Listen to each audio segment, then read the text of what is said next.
Hey guys, it's KillerJoy117 bringing you another Overwatch video. Today, I wanted to make a video and talk about my overall experience on competitive play on PS4. Now, I know most of you who watch videos and play Overwatch probably play on PC, and I know PC and PS4 are very different experiences.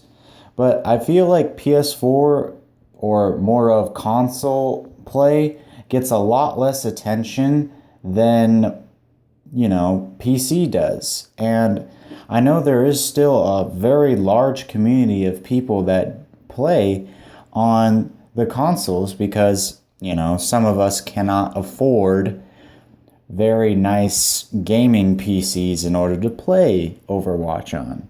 So I thought it would be necessary just to note some of the differences and talk about the experience of those, including myself, who have played on PS4 Overwatch so far.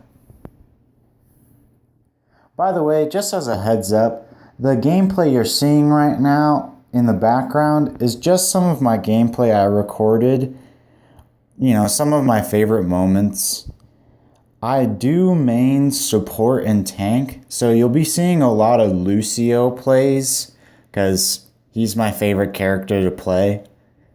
But overall, I do have some, DPS heroes, but I generally like to just stick to tank and support. So without further ado, let's get started on how this season really just started off. So I wanted to talk about placement matches first.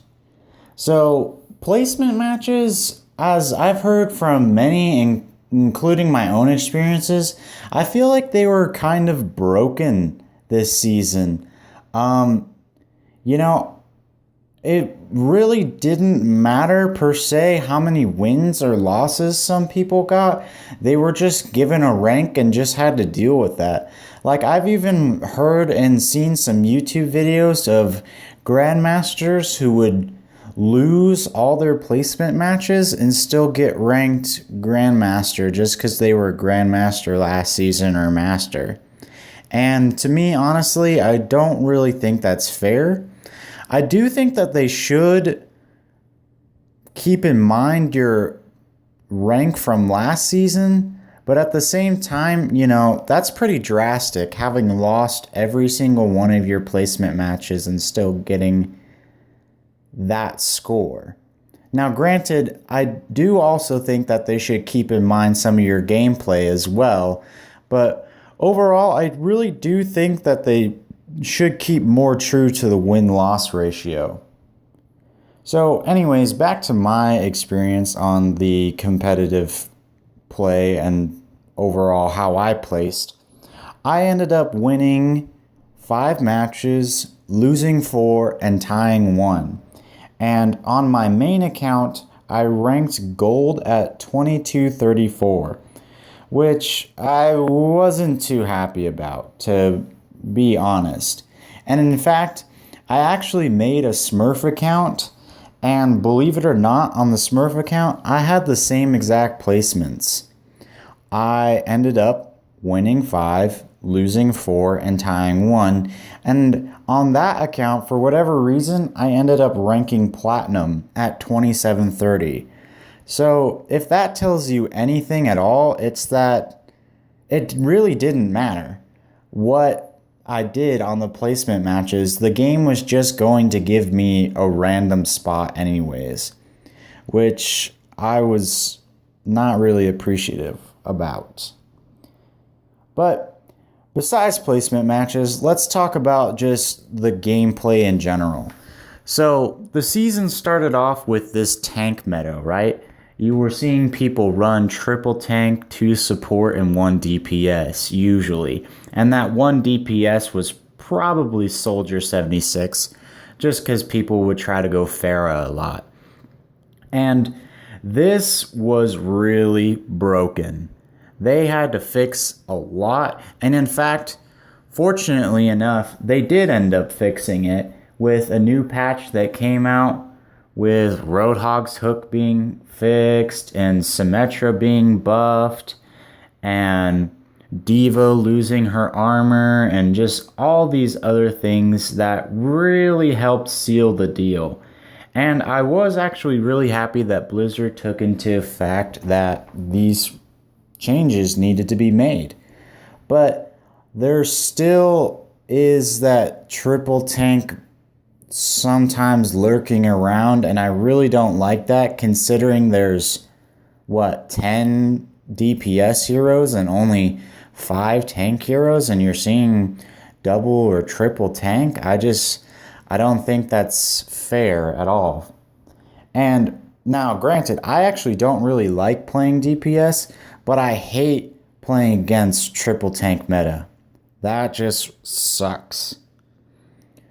And it makes it extremely hard to climb, especially for, because a lot of people don't main tanks. And so you get stuck with teammates who are either just really toxic or just bad at the heroes that they're playing.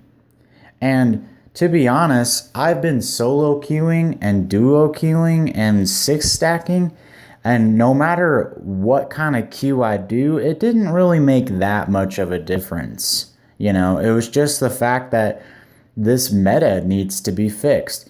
Yeah, I know a lot of you will say, oh, well, if you solo queue, obviously you're going to have a bad time.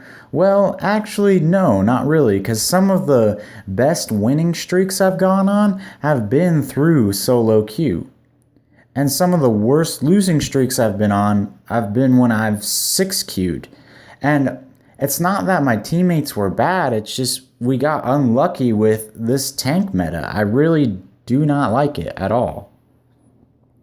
And for those of you who say that there isn't a elo hell, let me tell you, I think that you're wrong, because I have gone through the elo hell and boy does it suck.